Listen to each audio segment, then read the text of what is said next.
आप सभी को जय मसीह की। हमारे चैनल पवित्र बाइबल 0.2 में आपका दिल से स्वागत है। आज हम आपको लूसीफर की कहानी आपको बताएंगे। कहानी सिर्फ अतीत की नहीं है, इसका प्रभाव आज भी हमारे जीवन में देखने को मिलता है। तो आइए इस रहस्य के पर्दे को हटाते हैं और जानते हैं कि कैसे स्वर्ग का प्रकाश वाहक अंधकार का राजा बन गया। लेकिन आगे बढ़ने से पहले इस वीडियो को एक लाइक करके चैनल को सब्सक्राइब जरूर करिए और साथ ही जय मसीह की हालेलुया या आमीन जरूर कमेंट में करिए, क्योंकि आपकी यह प्रतिक्रिया हमें आगे और भी ऐसी अद्भुत कहानियाँ आप तक पहुँचाने की प्रेरणा देती है। तो चलिए वीडियो को शुरू करते हैं। यह कहानी वहाँ से शुरू होती है जहाँ सब कुछ शुद्ध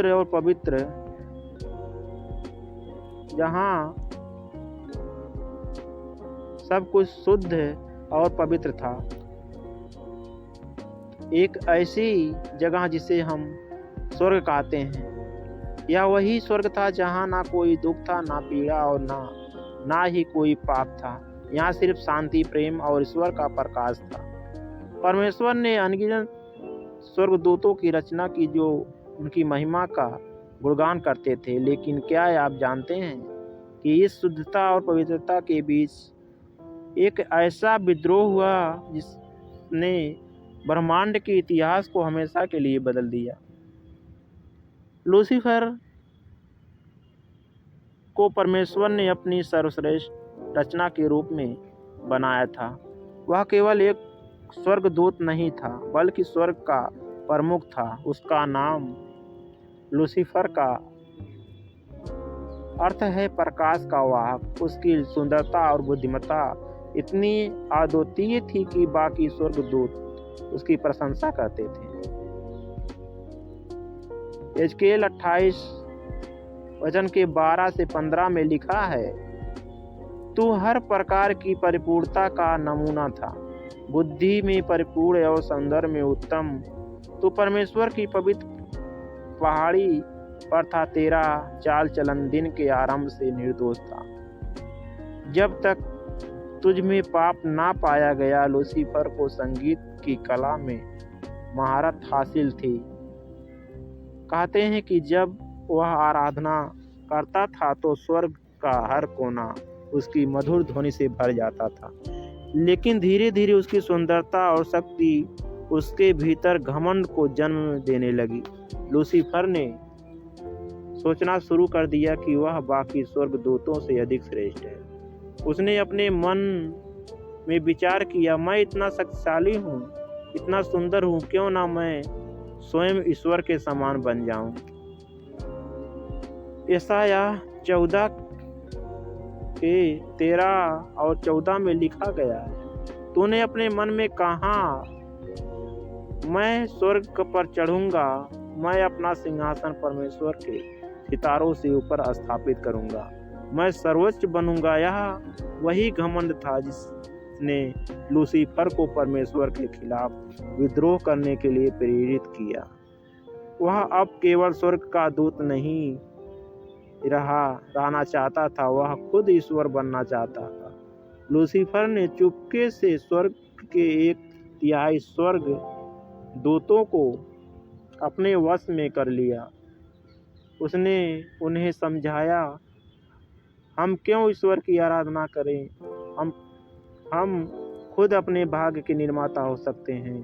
अगर तुम मेरे साथ हो तो हम स्वर्ग पर राज करेंगे। उसकी वाणी में इतना कर्तव्य और प्रभाव था कि बहुत से स्वर्गदूत उसकी बातों में आ गए। उसने अपने अनुयायियों को भरोसा दिलाया कि वह परमेश्वर को हरा देगा और स्वर्ग का नया शासक बनेगा। फिर वह दिन आया जब लूसीफर ने अपने विद्रोह की योजना को अंजाम दिया। उसने अपने अनुयायियों के साथ परमेश्वर के खिलाफ युद्ध छेड़ दिया। यह युद्ध स्वर्ग के इतिहास में सबसे बड़ा और सबसे भयानक था। प्रकाशित वाक्य के 12 वचन के 7 और 9 कहता है, स्वर्ग में युद्ध हुआ। मिकाइल और उसके स्वर्गदूतों ने अजगर से लड़ाई की, लेकिन लूसीफर और उसके स्वर्गदूत हार गए और उन्हें स्वर्ग से निकाल दिया गया। परमेश्वर ने मिकाइल नामक स्वर्गदूत को लूसीफर के खिलाफ भेजा। मिकाइल और उसकी सेना ने लूसीफर और उसके विद्रोह स्वर्गदूतों को हराकर स्वर्ग से नीचे गिरा दिया। लूसीफर, इसे हम शैतान के नाम से जाना जाता है, स्वर्ग से गिरकर एक अंधकारमय और भयानक स्थान पर जा पहुंचा। यह स्थान बाद में नरक कहलाया। स्वर्ग का सबसे सुंदर और शक्तिशाली स्वर्गदूत अब अंधकार और पाप का प्रतीक बन गया। शैतान ने अपने अनुयायियों को संगठित किया और अपने नए साम्राज्य की नींव रखी। उसने यह ठान लिया कि अब वह मनुष्य को ईश्वर से दूर करेगा और परमेश्वर की रचना को नष्ट करेगा। शैतान ने अपनी पहली चाल गार्डन ऑफ ईडन में चली। उसने सर्प का रूप धारण कर आदम और हव्वा को ईश्वर की आज्ञा तोड़ने के लिए उकसाया।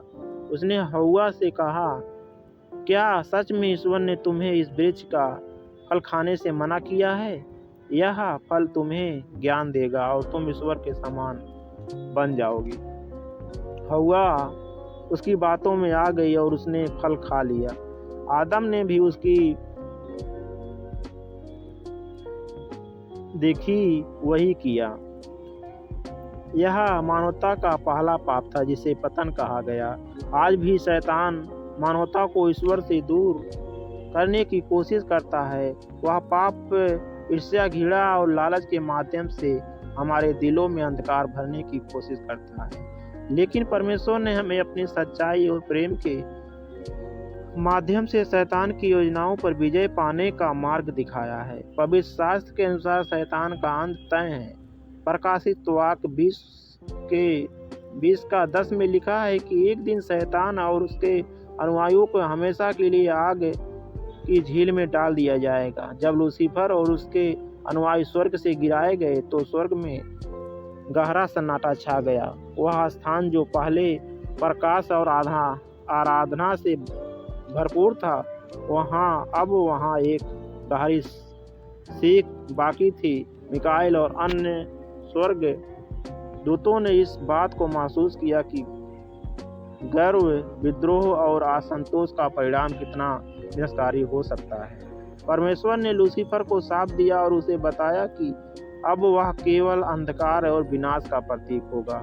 परमेश्वर ने घोषणा की कि तू वह तारा था जो चमकता था, लेकिन अब तू शाश्वत अंधकार का निवास करेगा। तेरा काम केवल बुराई फैलाना होगा, लेकिन अंततः तुझे दंड दिया जाएगा। स्वर्ग से निकाले जाने के बाद लूसीफर ने अपने गिराए गए स्वर्गदूतों के साथ मिलकर अपने साम्राज्य का निर्माण शुरू किया। यह साम्राज्य एक ऐसा स्थान था जहाँ केवल घृणा, भय और पाप का शासन था। इस स्थान को नरक कहा गया। यह कोई सामान्य स्थान नहीं था। यह अंधकार, आग और अंततः पीड़ा का घर था। लूसीफर ने यहाँ अपने अनुयायियों को संगठित किया और उन्हें विभिन्न कार्य सौंपे। वह अब केवल एक राजा नहीं था, वह शैतान बन चुका था। उसने घोषणा की, यह मेरी दुनिया है, जो भी परमेश्वर का विरोध करेगा वह मेरा होगा। जो भी प्रकाश से मुंह मोड़े वह इस अंधकार में मेरे साथ राज करेगा। लूसीफर ने महसूस किया कि उसकी शक्ति केवल तभी बढ़ सकती है जब वह मनुष्यों को परमेश्वर से दूर कर दे। उसने नई योजनाएं बनाई बनाई ताकि वह मानवता को भ्रमित कर सके और उन्हें पाप की ओर ले जा सके। आदम और हव्वा के पतन के बाद शैतान ने धीरे धीरे मानवता पर अपनी पकड़ मजबूत करनी शुरू कर दी। उसने लोगों के दिलों में घृणा, लालच और अहंकार के बीज बोए। उसने विभिन्न साम्राज्य और सभ्यताओं में पाप को बढ़ावा दिया। आज के युग में भी शैतान सक्रिय है। वह नई नई चालों के माध्यम से मनुष्य को भ्रमित करता है। वह धन, प्रसिद्धि और शक्ति का लालच देता है। वह मानवता को बताता है कि वे अपनी इच्छाओं के अनुसार जी सकते हैं और उन्हें ईश्वर की आवश्यकता नहीं है। शैतान आधुनिक तकनीक और इस्तेमाल कर लोगों को सत्य से दूर करने की कोशिश करता है। वह झूठी सूचनाएं और पाप के संदेश फैलाता है। वह लोगों को उनके भविष्य के बारे में डराता है ताकि वे ईश्वर में विश्वास खो सकें। शैतान यह दिखाने की कोशिश करता है कि जो कुछ हमारे पास है वह पर्याप्त नहीं है। हालांकि शैतान शक्तिशाली है, लेकिन वह ईश्वर की तुलना में कुछ भी नहीं है। परमेश्वर ने मानवता के उद्धार के लिए यीशु मसीह को भेजा। जब यीशु ने क्रूस पर बलिदान दिया तो उन्होंने शैतान की शक्ति को चुनौती दी। प्रकाशित वाक्य 20:10 में लिखा है, शैतान जिसने उन्हें धोखा दिया आग और गंधक की झील में डाल दिया जाएगा और वह अंतकाल तक यातना भोगे। यह भविष्यवाणी शैतान के अंत के बारे में बताती है। शैतान का सबसे बड़ा हथियार हमेशा से भ्रम रहा है। वह कभी सीधा हमला नहीं करता, बल्कि मानव मन में संदेह और असत्य का बीज बोता है। आदम और हव्वा को गुमराह करने के बाद उसने मानव इतिहास में कई बार यही चाल अपनाई। शैतान ने महान शासकों और साम्राज्य को यह विश्वास दिलाया कि वे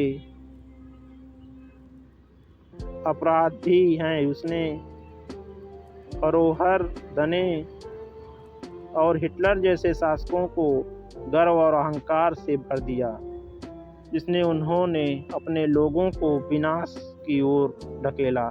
शैतान ने सच्चे धर्म और पाखंड के बीच भ्रम पैदा किया। उसने झूठे धर्म और झूठे गुरुओं को जन्म दिया ताकि लोग सच्चे परमेश्वर को भूल जाएं। आज भी वह हमें हमारी खुद की कमजोरियों के बारे में भ्रमित करता है। वह हमें यह विश्वास दिलाता है कि हम पर्याप्त अच्छे नहीं हैं या हमें ईश्वर की आवश्यकता नहीं है।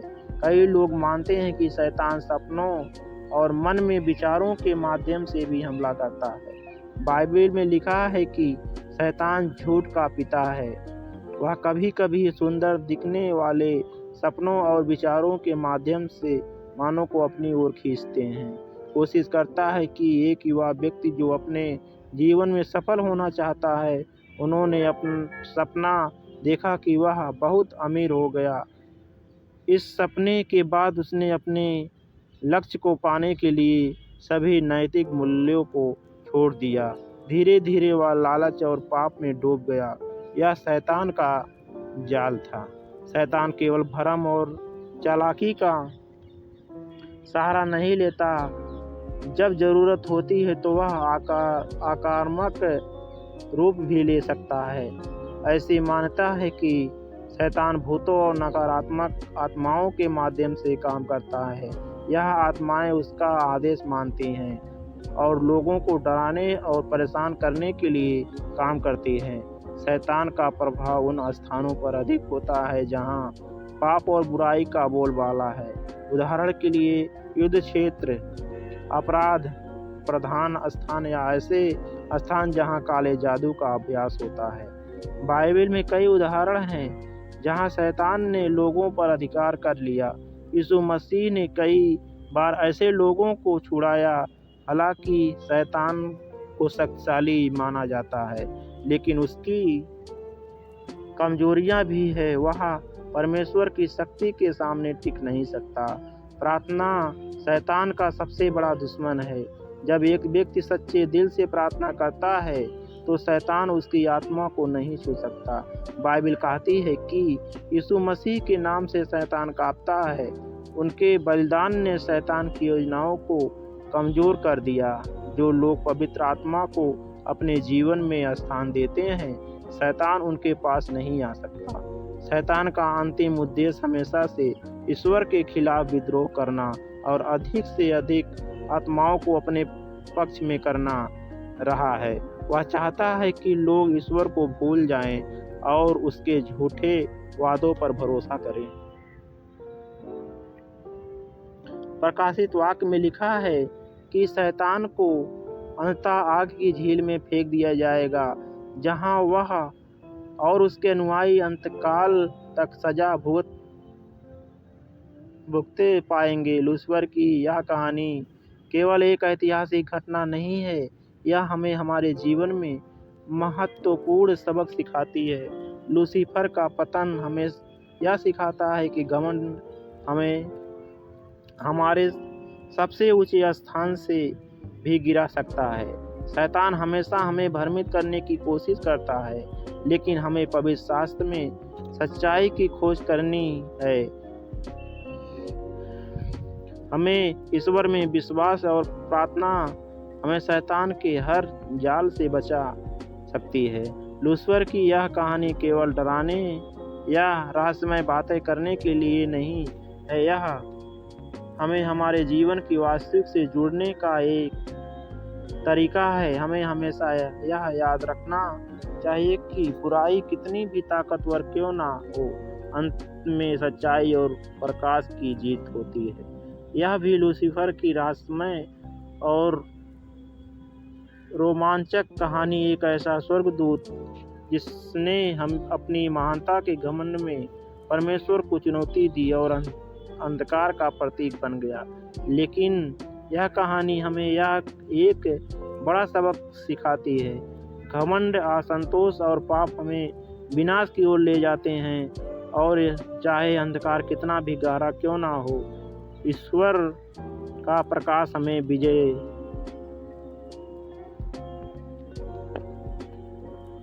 देता है। याद रखें, यह सिर्फ एक कहानी नहीं बल्कि हमारी आत्मा की चेतावनी देने वाली सच्चाई है। अगर